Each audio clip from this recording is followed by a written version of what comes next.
Hi everyone, welcome to That's What We Said, the channel where we debate, discuss, and basically just talk about life and other shit. My name is Aling. And my name's Adam. If you guys like the video, give it a thumbs up. And if you guys want to subscribe, the information will be down in the description box. And we post videos every single Tuesday, so be sure to check in with us regularly. This week, we're going to be talking about dating deal breakers. Dating do's and don'ts, but pretty much all don'ts. Because you wouldn't be watching this video if you were doing something right. Yeah, pretty much. Or if you guys are back in the dating scene and you guys want to kind of have an idea of what a girl thinks about what I consider deal breakers and what a guy thinks. Maybe you're in a relationship and you're doing stuff right for the most part, but there's a couple things and you can't figure out why you're rubbing that lovely person the wrong way. I thought you were gonna go totally different way. You are a pervert. Come on, the way that you said that. I'm a good Christian family man. The only reason it started to sound weird is because you went like this to me. You went. You did that, and then that's when it turned creepy. All right, so you want to start off? Sure. Okay. So my biggest number one dating deal breaker are smokers. Do those even really exist anymore, though? In LA, yes. But like smoking, vaping. Oh, vaping, yeah. I don't smoke. I think that's a big thing is that I don't smoke, so I just don't like dating guys that do smoke. There's a few of them, yeah. I feel like it smells bad. It just looks unattractive. I hate when a guy's fingers smell like cigarettes. Oh, that's disgusting. Yeah, and it soaks into your clothes. I mean, if you smoke consistently over the span of a day, no matter how much air you get or cologne you spray on, it's gonna stink. The smell of it, I think, gets me more than anything. And I've dated smokers, and it's just. Yeah, definitely. I used to think they were kind of sexy back when I would smoke a little here and there. I never smoked a ton, but I was willing to put up with it. And now I'm just, the stink is pretty nasty. And also, I mean, it's kind of, a lot of people that smoke cigarettes are really like edgy people. Like they use it to take the edge off. They're very nervous people. And I'm like, I don't want to deal with all that drama and tensions. Pot, I'm like, as long as it's not taking over your life, if you smoke recreationally, I really don't care. But I feel like cigarettes, it's that sort of habit. I don't really normally date people that have those kind of like consistent habits of like smoking or drinking a lot or stuff like that, because I feel like it just inhibits a lot of your other parts of your life. Fortunately, it's pretty trendy to not smoke now, so I don't run into that issue very much. But if I did, yeah, I would probably find somebody else. All right, so one thing that I have an issue with is girls that don't let me be myself. They're judgmental, and they don't even necessarily need to say something. It's sometimes how they look at you. I'm kind of an artistic, like, out there person with like, a mind that thinks outside of the ordinary. And sometimes, I do stuff or I say things and they're like, what are you doing? If I can't be myself, I'm not happy, so. But I mean, I think that you're pretty good at explaining who you are pretty early on when you meet someone. That's definitely true. You know what I mean? Because I feel like with dating, like, when you first meet someone and you're like, this is who I am, it's like, I'm not trying to mess with you or lie to you, like, this is who I am. And so if you want to date me, you're dating who I'm telling you I am. Yeah.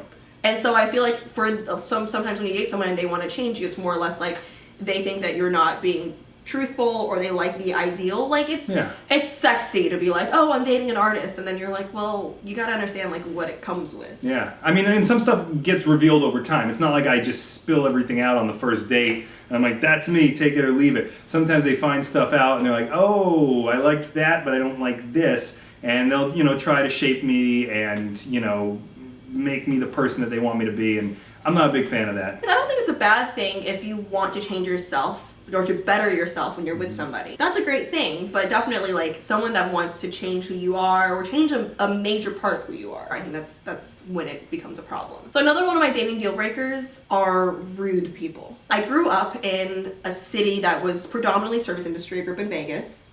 So when I'm on a date with a guy, the first thing that I notice is like how he treats the servers, how he treats the bussers, how much he tips, or like anything like that, where it's like, it's one thing to see how your date treats you, but it's another thing to see how your date treats people that are serving them or in some sort of like below them in a way. I don't think I've ever been out with somebody where I'm like, that was really rude how you treated the servers. I know it is symbolic of how your relationship is going to turn out, how they're going to eventually treat you. I mean, there have been times where like I've been on a date, the server brings you the wrong food, and then you can either, just kind of be nice and cordial, be like, hey, like this is the wrong thing, or like I ordered it medium rare and it came out, too overdone, or they could like freak out. Right. And there are guys that have just been like, no, I don't think it's, and I'm like, oh, that's stupid. calm Really? down. Yes. Where did you meet these guys? I don't know. Hence why I don't date them anymore. But I mean, that's a big thing. I've just never crossed paths with them. But I think maybe I have like a dickhead detector on me where it wouldn't even get to that point where I would be out eating with somebody like that. I mean, you know, if it's someone that you like kind of met and you go on a date with them, like I definitely see like how they treat other people. And that's a huge thing. And so like being rude, being inconsiderate, which I think also brings on to me of like, I like a chivalrous guy.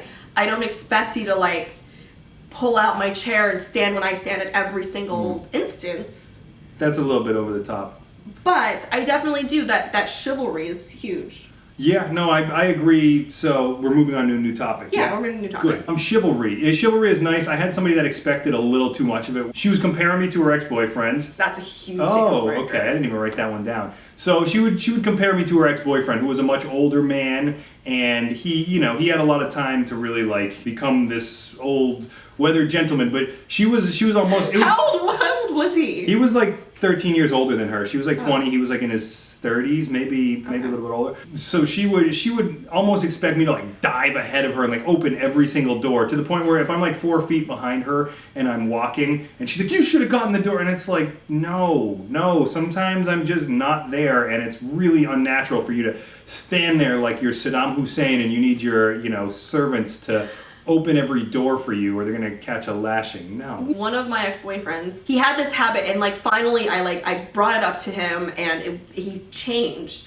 because we would go to a restaurant and then he would like finish paying and he'd just get up and leave. And there were times where like he'd be walking out where I'm like still grabbing my purse and my jacket. Oh damn. And then I was like 20 feet behind him and I'm like, excuse me. Oh, that's rude. And there were times where like I paid and he'd just walk off and I'm like, Thank you. I got in a huge fight with my ex over that, where, I don't know, we went to InNOut Burger, and she must have been like, fancy. We had been together for a while, so I could take her somewhere low class like that. But I just remember I was in the parking lot, and she must have been like 25, 30 feet ahead of me, and I was like, what are you doing? Like, she was obviously like a little bit upset at me, but it was like, no, like, that's just rude to be like 30, 40 feet away from somebody that you're dating. And we didn't get in a fight in there. She was just kind of like not in a good mood, and I'm like, fuck you. You're my girlfriend, but no, that's just rude, and I feel like an idiot for no reason. It felt really weird where we were like leaving a restaurant, and then one time he actually closed the door on me. Like he left and the door closed, and I was like standing in front of the door, and I was like, wow. Hi, okay. That's yeah. And he's like, I'm sorry. He's like, I was just getting ready to leave. I didn't realize you weren't so far behind me, and I'm like, thank you for being. Dig it even deeper. I know. I'm like, thank you for the consideration of like, I forgot I had my girlfriend with me at dinner.